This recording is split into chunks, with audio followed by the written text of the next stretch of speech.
Hello everyone, welcome back to this Microsoft Excel tutorial journey with me on my Knowledge Factor YouTube channel.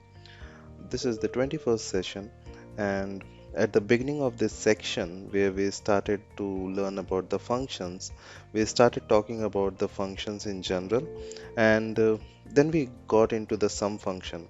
And I mentioned early on that we are going to start out by doing things the long way, right? First, we really started out by building a calculations that was like this cell plus this cell plus this cell plus this cell and so on, and that was very time consuming and potentially full of errors if we accidentally missed a cell or included too many cells or mistyped something, right? So it was a very long and tedious process. Then we brought the sum function that streamlined it, but we still went about it the long way. I went into the cell, then I went to my formulas, I went to maths and tricks, and I went and found the sum function that brought up the argument window. We filled it and hit OK. We went through 6, 7, 8 steps in order to get the sum completed, right? Well, that's great, and we learned some key aspects along the way. But I want to streamline it even more now that we got a good understanding of functions, at least at the basic level. We can now start to use the shortcuts. Let's take a look at a feature called AutoSum. I want to basically sum up a range of cells, one button press, done. And I'm going to give you a couple of ways to do this. So first, I know we just did a lot of work here to set this up, and we get all those formulas in, and then I'm going to have you delete some of it right now. Sorry for that, but we can do it in more efficient way. So just to show that, I'm I will ask you to just delete few of those calculations. So I'm going to grab cells B9 to G9, right? And I'm going to hold down my control key on my keyboard, and I'm going to select G4 to G8. So that's your control key, and it allows you to select a group of non-contiguous cells, non-contiguous rows or columns of cells. That was my control key as I'm on the Windows machine, but I believe you hold down the command key on the Mac to do that, to able to select a non-contiguous cell or group of cells. If that's not correct, then jump into the comment section and let me know, and I can go and figure out that for you. I got a Mac sitting right next door to me, so I could jump over there and look as well. I believe it's control on the Windows and command on the Mac, but either way, select them and let's delete them out here. Don't want them right now. Okay. We have some errors, so that's all right. Those are going to come back. We talked about that earlier. So now I want to sum those back up. We saw the hardcore math approach, this plus this plus this plus this. We saw the function approach, which added a little more streamlined effort, made it little more efficient for us. Now let's see the auto sum. So I'm going to click into B9. Okay, I'm going to go to the formulas tab, and there's a auto sum button on the left of the formulas tab. Now if I just click on the big E button, the sigma symbol there, it will do it for me. Look at the B4 to B8 here. Didn't include the date. Great. I'll hit the enter key and I'm done. I could even select a range of cells. So let's grab this 4 cell,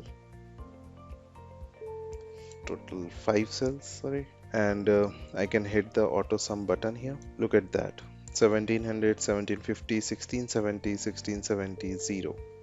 That's my 0. That there's no cell right there, that's why it's 0. Let's just confirm this. So here C4 to C8 looks great, D4 to D8, E4 to E8, F4 to F8, and G4 to G8. Looks great, right? AutoSum does it all for me. It got those error in there. That's all right. That's an adjacent cell. I'll just ignore it. So I'll just select these, click here and ignore the error. That's gone. We learned about this in the last session, right? Now, this is one of the reason why I like to start at the basics first. We are about to see something here that could potentially throw an error in your calculations utilizing a more automated approach like the auto sum. So let's take a look. I'm inside G4 and I want to get a total of rent across each of the month. Well, great. I will go up to the formulas, hit the auto sum. Look at that, sum P4 to F4, got all the five values. Great, right? That's awesome. Hit enter key and done.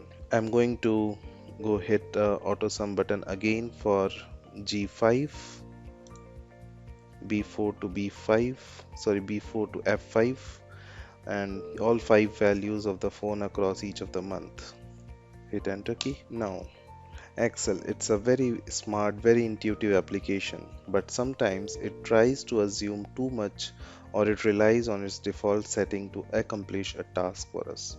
And we need to be aware of what these defaults are, especially when we are automating a process through a single button press. If I hit my enter key here, that's great. It's 545. Now watch this one. How does Excel know which number we want? Well, it's based on the default behavior. I am inside G6, credit card for all the 5 months, formulas, auto sum. What do you think? It did it. It did sum, right? Equals sum G4 to G5, but that's not what I want. I want the credit card values, right? Come on, Excel. You know what I'm doing here, right? Again, it's a smart application, but it has some limitations, and I had some defaults that are built into its behavior. So this is not a big deal as long as we are aware of it and we recognize that something went wrong. So all we need to do is instead of G4 to G5, go click and drag the proper range of cell and hit my enter key after selecting the range of the cell. So here I want to select B6 to F6, press the enter key, and there's the total 925. Let's try it again for this one. Auto sum G4 to G6, that's wrong. Make a correction. B7 to F7, press enter, 1425. Let's try again for this last one. Auto sum, correction, B8 to F8, and enter key, and I'm done. So complete them all, get it done.